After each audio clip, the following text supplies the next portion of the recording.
زیاد نے تمام اہل کوفہ کو مسجد جامع میں جمع ہونے کا حکم دیا۔ جب لوگ جمع ہو گئے تو عبید اللہ ابن زیاد نے منبر پر جا کر اعلان عام یہ ناروا کلمات اپنی زبان پر جاری کیے۔ ان الفاظ میں اپنی فتح کا اعلان کرتے ہوئے جناب امیر حضرت امام حسین علیہ السلام کے لیے انتہائی نازیبا الفاظ استعمال کیے تھے، جس کے سنتے ہی عبداللہ بن حفیظ کھڑے ہو گئے۔ یہ شیعان علی میں سے تھے جن کی ایک آنکھ جنگ جمل میں جناب امیر کی نصرت میں کام آئی تھی، اور پھر صفین میں سر پر ایک تلوار پڑی، دوسری ضرب ابرو پر پڑی جس سے داہنی آنکھ بھی جاتی رہی۔ اب ان کا دستور یہ ہو گیا کہ یہ صبح کو مسجد میں آ جاتے تھے اور رات تک نمازوں میں مصروف رہتے تھے، پھر واپس جاتے۔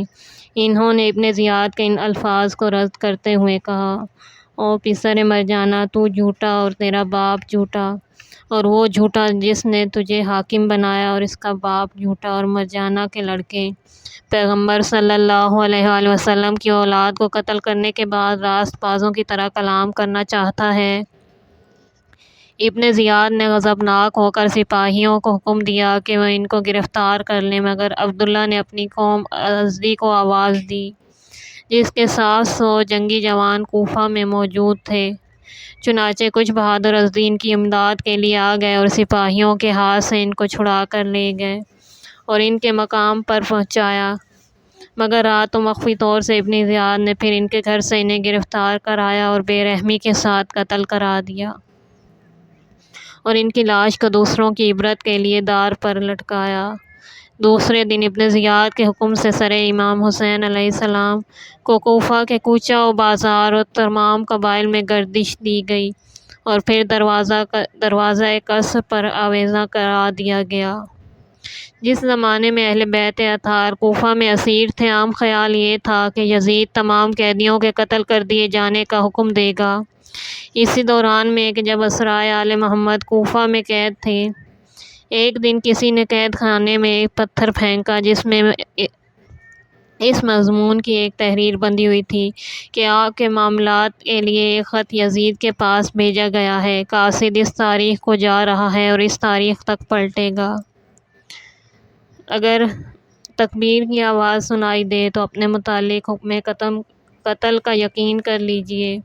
اور اگر تکبیر نہ سنائی دے تو سمجھ لیجئے گا کہ انشاءاللہ امان ہے۔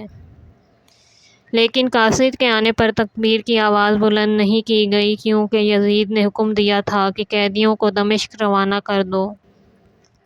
ابن زیاد نے حکم دیا کہ امام حسین علیہ السلام کے سر کو نوک نیزہ پر بلند کر کے تمام شہر میں گردش دی جائے۔ پھر تمام شہداء کے سروں کو زجر بن قیس وغیرہ چند آدمیوں کے سپرد کیا اور انہیں دمشق کی طرف روانہ کیا، اور ان کے عقب میں بیمار و ناتواں علی ابن الحسین کی گردن میں توق ڈال کر اور اہل حرم کو اونٹوں پر سوار کر کے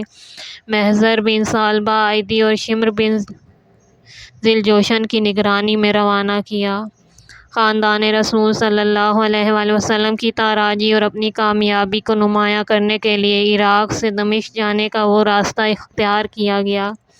جس میں آبادیاں زیادہ پڑتی تھیں۔ راستے پر امام زین العابدین علیہ السلام کا عالم یہ تھا، کسی سے کلام نہیں کرتے تھے، بالکل خاموش چلے جا رہے تھے۔ لیکن پسماندگان حسین کے اس طرح تشہیر کیے جانے سے عام طور پر اموی حکومت کے خلاف غم و غصے کا اظہار کیا جانے لگا، اور بہت سے مقامات پر بے چینی اور برہمی کے آثار نمودار ہوئے۔ بہرحال طرح طرح کے انواع و مصائب کو برداشت کرنے کے بعد یہ پسماندگان دمشق میں داخل ہوئے۔ اس دن وہاں کے بازار خاص اہتمام سے سجائے گئے تھے کہ یہ کثرت تھی کہ آفتاب نکلنے کے ساتھ ہی داخل ہونے کے باوجود کہیں زوال کے وقت دربار یزید میں پہنچ سکے تھے۔ خاندان رسالت کا یہ لٹا ہوا قافلہ بازار سے گزر رہا تھا تو ابراہیم بن طلحہ بن عبداللہ نے علی ابن الحسین سے طنزاً پوچھا: اے فرزند حسین، فتح کس کی ہوئی؟ آپ نے جواب میں فرمایا: تمہیں اگر معلوم کرنا ہے کہ فتح کس کی ہوئی تو نماز کے وقت جب اذان و اقامت کہنا، اس وقت معلوم کر لینا کہ کس کو فتح ہوئی اور کسے شکست۔ جب اہل بیت نبوت حالت اسیری میں دروازہ مسجد دمشق پر پہنچے، ابن حارث نے ان کو دیکھ کر کہا، حمد ہے اس خدا کی جس نے تم کو ہلاک کیا اور قتل کیا اور ملکوں اور شہروں کو تمہارے مردوں سے خالی اور پرامن بنایا اور یزید کو تم پر غلبہ عطا فرمایا۔ اس بوڑھے سے یہ کلمات سن کر بیمار کربلا علی ابن الحسین نے فرمایا، اے شیخ، کیا تو نے قرآن میں یہ آیت پڑھی ہے جس کا ترجمہ ہے، یعنی کہہ دو اے ہمارے حبیب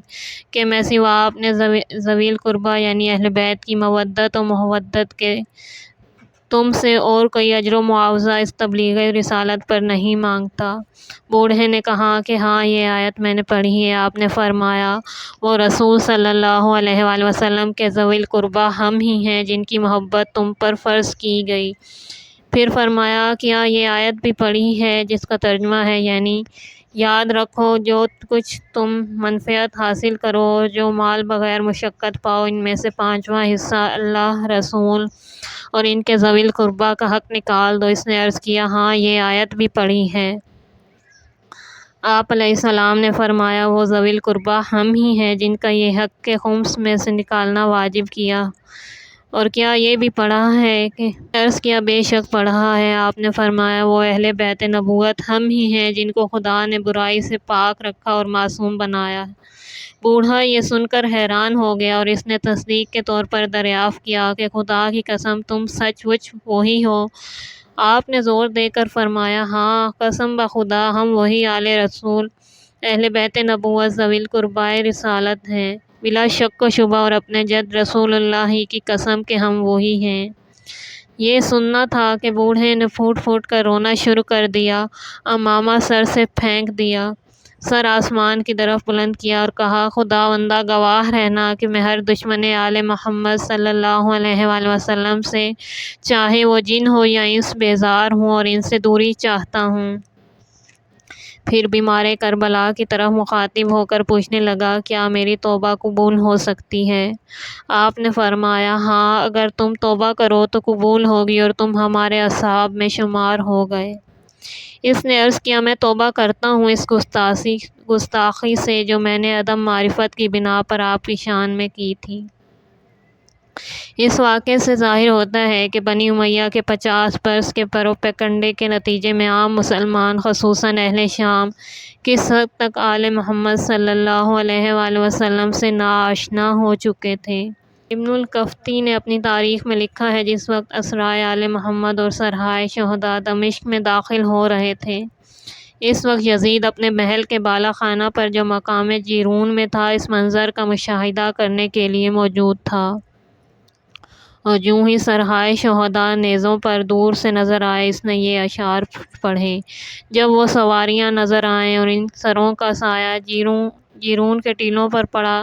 تو کوا کائیں کائیں کرنے لگا، جو کہ نحوست کی نشانی سمجھی جاتی تھی۔ میں نے کہا، تو بول یا نہ بول، میں نے بہرحال پیغمبر صلی اللہ علیہ وآلہ وسلم سے اپنے قرضے وصول کر لیے۔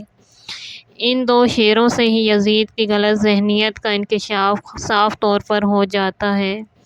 یعنی امام حسین علیہ السلام، آپ کے انصار اور اہل حرم کے خلاف جو مظالم کیے گئے تھے، ان کو وہ حضرت محمد مصطفیٰ صلی اللہ علیہ وآلہ وسلم سے قرضہ وصول ہونے کے برابر سمجھتا تھا۔ شہر دمشق میں داخل ہونے کے بعد یہ قافلہ اس دروازے کے پاس جو دربار شاہی سے قریب تھا روک دیا گیا، اور وہاں کافی دیر تک ٹھہرائے رکھے جانے کے بعد اس کو اذن حضوری ملا، اور اس دربار میں جو خصوصیت کے ساتھ آراستہ کیا گیا تھا، خاندان رسالت مثل غلامان حبش و کنیزان، ترک و دیلم اور تشت طلا میں حسین مظلوم کا سر مبارک یزید کے سامنے پیش کیا جا رہا تھا۔ زجر بن قیس نے غلط طور سے بڑھا چڑھا کر اپنی جماعت کی بہادری اور اصحاب حسین کی بے بسی کا نقشہ کھینچتے ہوئے روداد جنگ یزید کو سنائی، جس کا مضمون یہ تھا کہ سرکار ولا حسین بن علی عراق کی طرف آئے، 18 آدمیوں کے لیے ہوئے اپنے اہل بیت میں سے اور 7 آدمیوں کے ساتھ اپنے شیعوں میں سے، تو ہم ان کے مقابلے کے لیے گئے اور ان سے مقابلہ کیا کہ وہ غیر مشروط طریقے پر اپنے کو امیر عبید اللہ ابن زیاد کے سپرد کر دیں۔ یا جدالوں کی تال پر آمادہ ہو جائیں۔ انہوں نے جنگ کو سپردگی کے مقابلے میں ترجیح دی، تو سورج نکلنے کے بعد ہی ہم نے ان کو چاروں طرف سے گھیر کر اس طرح حملہ کر دیا جس طرح کبوتروں پر شکرے حملہ کرتے ہیں، جس سے ان کو کسی طرف پناہ نہ ملتی تھی۔ چنانچہ زیادہ دیر گزرنے نہ پائی کہ ان کا پورے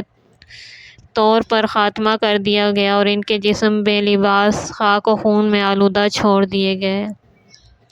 اس موقع پر یزید اپنے ندماء کے ساتھ بیٹھا ہوا شطرنج کھیل رہا تھا اور شراب کے نشے میں یہ شعر گا رہا تھا، یعنی کاش میرے جنگ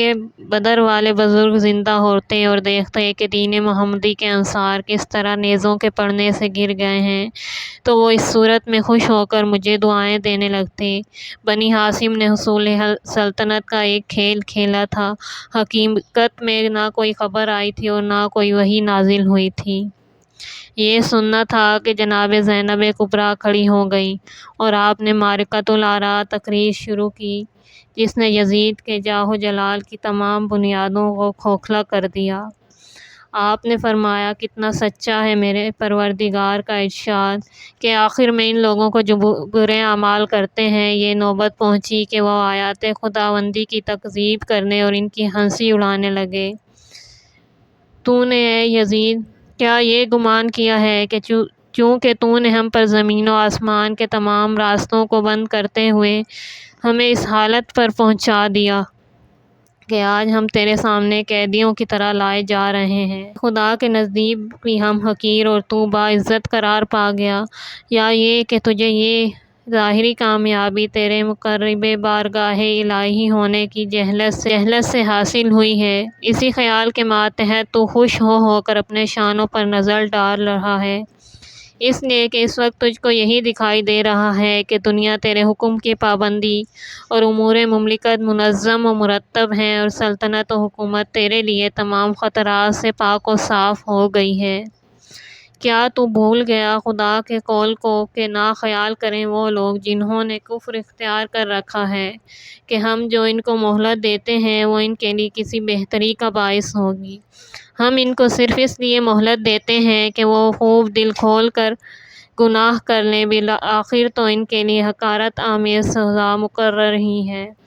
کیا اسلامی غیرت و حمیت اسی کی مقتضی ہے کہ تو اپنی عورتوں بلکہ کنیزوں تک کے لیے پردے کا اہتمام کرے اور رسول کی نواسیوں کو قید کر کے در بدر پھرائے اور پھر اس پر یہ کہنے کی جرأت کرے، گویا تو اپنے مشرک بزرگوں سے داد کا طالب ہے؟ گھبرا نہیں، تھوڑے ہی دنوں میں تو بھی اسی گھاٹ اتارا جائے گا، اور اس وقت تو آرزو کرے گا کہ کاش تیرے ہاتھ شل اور زبان گنگ ہوتی اور تو نے جو کچھ کہا اور کیا وہ نہ کہا اور نہ کیا ہوتا۔ تیرے لیے اس سے بدتر کیا ہو سکتا ہے کہ روز حشر خدا تیرا فیصلہ کرنے والا محمد مصطفیٰ صلی اللہ علیہ وآلہ وسلم تیرے مقابل میں مدعی اور جبرائیل ان کی طرف سے دعویٰ کے گواہ ہوں گے۔ اس وقت ان لوگوں کو بھی جنہوں نے تیرے افعال کی تائید کی ہے اور تیرا ساتھ دے کر تجھے مسلمانوں کی گردنوں پر مسلط کر رکھا ہے، معلوم ہو جائے گا کہ ظالموں کو کیسا برا بدلہ دیا جاتا ہے۔ اگرچہ انقلاب زمانہ نے یہ نوبت پہنچا دی ہے کہ میں تو اس سے بات کر رہی ہوں میں تیری کوئی وقت نہیں، حتیٰ کہ تیری توبیخ و سرزنش کو بھی میں اپنے لیے ایک بڑی مصیبت خیال کرتی ہوں، لیکن کیا کروں کہ دل بھرا ہوا ہے اور کلیجے میں آگ لگی ہے۔ خدا کی شان کہ خدا پرست افراد شیطانی لشکر کے ہاتھوں قتل ہوں۔ اچھا اے یزید، تجھ کو قسم ہے تو کوئی دقیقہ اٹھا نہ رکھ اور اپنی پوری کوشش صرف کرے گا، اپنی تمام جد و جہد ختم کر دے، لیکن خدا کی قسم تو ہمارے ذکر کو اور ہماری زندگی کو فنا نہیں کر سکتا اور نہ ہمارے اصلی مقصد کو تو پہنچ سکتا ہے۔ اس خون ناحق کا دھبہ تیرے دامن پر قیامت تک باقی رہے گا اور تو کبھی اس کو دھو نہیں سکتا۔